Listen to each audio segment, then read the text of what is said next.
Hi అండి. ఇప్పుడైతే scanning అయితే చూశారు. బెడ్ హార్ట్ బీట్ అంతా చెక్ చేశారు. ఇప్పుడు నైట్ అయితే 10:30 అయింది టైము. బెడ్ అయితే పేగు మెడకేసుకున్నాడంట. ఇంతకుముందు 5 days బ్యాక్ అయితే నేను స్కానింగ్ తీసుకున్నాను. అందులో అయితే బెడ్ మెడకేసుకున్నట్టు ఏమీ లేదనమాట. 5 daysకి తర్వాత ఇప్పుడు మేము స్కానింగ్ తీస్తే అంటే హాస్పిటల్లో చెక్ చేస్తారు కదా స్కానింగ్, దాంట్లో చూస్తే బిడ్డ మెడకేసుకున్నారంట. పేరు ఒక చుట్టూ వేసుకున్నారని చెప్పారు ఇప్పుడే.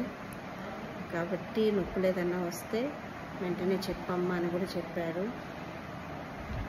మేనమాకి కీడు, మా అన్న అయితే చూడకూడదు. ఇంకా బిడ్డ పుట్టినాక పురుడు అయ్యేంతవరకు అన్న అయితే చూడకూడదు అనమాట. ఇంకొచ్చి దొండి కమ్మలు, చేతిలో రింగులు ఇవన్నీ అయితే తీసేసాను. ఇంకా బొందారం ఒకటే పెట్టుకొని ఉన్నాను. ఇది మార్నింగ్ తీసేయాలి. ఇప్పుడే పొద్దుపోయింది కదా, అందుకని తీయకుండా